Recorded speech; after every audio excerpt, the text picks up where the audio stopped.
Assalamualaikum warahmatullahi wabarakatuh. Perkenalkan, nama saya Rifki Mulyana dan bersama rekan saya Ari Syaban Hanif. Di sini kami akan menjelaskan apa sih yang dimaksud dengan media dan pembelajaran dari materi yang akan kami paparkan. Saya sebagai materi pertama, topik pembahasannya yaitu ada 4. Yang pertama itu klasifikasi dan karakteristik media pembelajaran, peran media pembelajaran, fungsi media pembelajaran, dan yang terakhir kelebihan media pembelajaran. Pembahasan pertama, klasifikasi dan karakteristik media dan pembelajaran. Let's get started. Klasifikasi. Kalian mungkin penasaran, apa itu klasifikasi? Nah, klasifikasi itu merupakan sesuatu yang dikumpulkan atau dimasukkan ke dalam kelompok atau ciri-ciri tertentu. Yang dimaksud dari klasifikasi ini yaitu kita memaparkan atau menggabungkan sesuatu seperti observasi.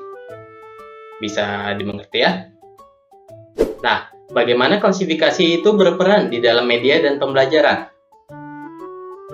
Mereka berperan itu, yang pertama itu lebih mudah untuk memahami pembelajarannya dan memiliki sebuah konsep atau visual, dan juga adanya audio di dalam pembelajaran, yang dimana di dalam klasifikasi ini sangat membantu untuk memproses seperti ruangan di dalam media dan pembelajaran ini gitu, supaya bisa lebih memahami dari dalam media dan pembelajaran ini, seperti untuk audio, visual, dan segala macam.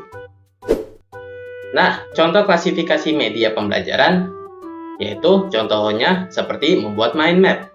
Bisa dilihat dari di tabel sini ya, atau di slide ini. Kita bisa lihat di dalam ide pembelajaran, kita bisa membuat seperti hal-hal yang menarik untuk dilihat, tidak terlalu lama dalam penjelasannya, singkat tetapi bermakna.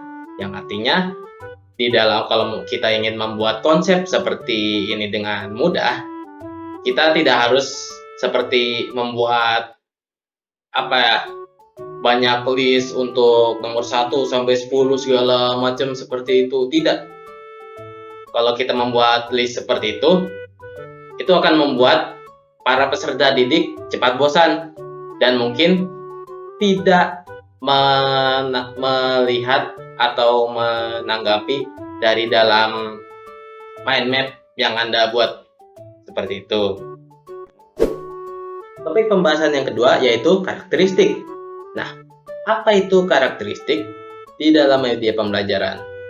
Mula-mula kita ingin tahu dulu dong apa yang dimaksudnya karakteristik, yaitu sifat atau gaya hidup seseorang yang sehari-hari dimilikinya, seperti sebuah karisma atau karakter dia sehari-hari. Kalau dia ngobrol sama orang tuh dia bakal kayak gimana, asik atau tidak, seperti itu. Nah, itu yang disebut karakteristik.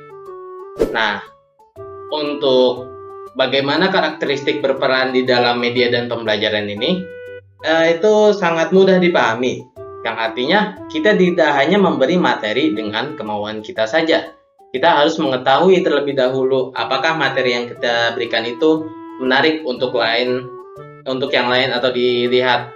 Jadi bisa dibilang karakteristik di dalam media dan pembelajaran ini mencakupi konsep yang kita buat juga seperti mind map, tapi ini seperti ada kayak slide visual seperti animasi atau ya mungkin ya saya tahu seperti animasi seperti itu, bukan hanya slide saja di mana ada tulisan segala macam seperti itu. Contoh karakteristik media dan pembelajaran. Di dalam memahami karakteristik media dan pembelajaran, kita hanya mengetahui bagaimana orang lain menanggapi materi yang kita berikan. Yang contohnya seperti kita membuat mind map dan bagaimana orang lain akan menanggapi atau mengkritik dalam sebuah mind map yang kita buat, dari animasi atau dari slide-slide-nya, atau bagaimana visualnya, atau pemaparan materinya, seperti itu. Nah, mungkin itu pembahasan yang bisa saya sampaikan dari saya. Selanjutnya akan dilanjutkan oleh pemateri kedua, yaitu Arijalu Syaban Hanif.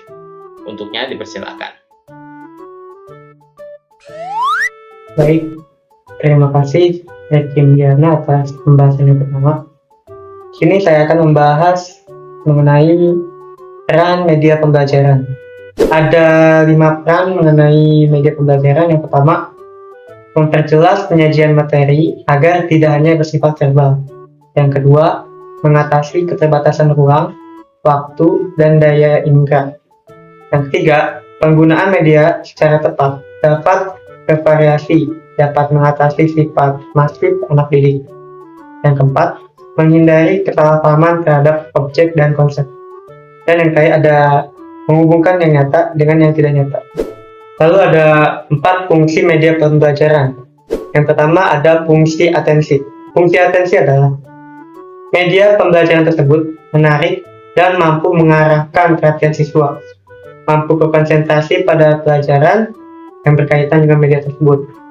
Media yang banyak digunakan untuk menarik atensi murid dengan menggunakan media gambar yang dapat ditampilkan dengan proyektor dan sebagainya. Yang kedua ada fungsi afektif. Fungsi afektif adalah agar menggugah semangat belajar. Siswa dapat menggunakan media khususnya gambar. Dari media ini, emosi akan muncul dan daya serap akan semakin baik. Perpaduan antara teks dan gambar dapat menumbuhkan ketertarikan untuk mempelajari pembelajaran tersebut. Yang ketiga ada fungsi kognitif. Media pembelajaran dapat memudahkan siswa untuk merekam kembali ke otak mereka apa yang telah mereka dapat melalui beberapa gambar atau visual.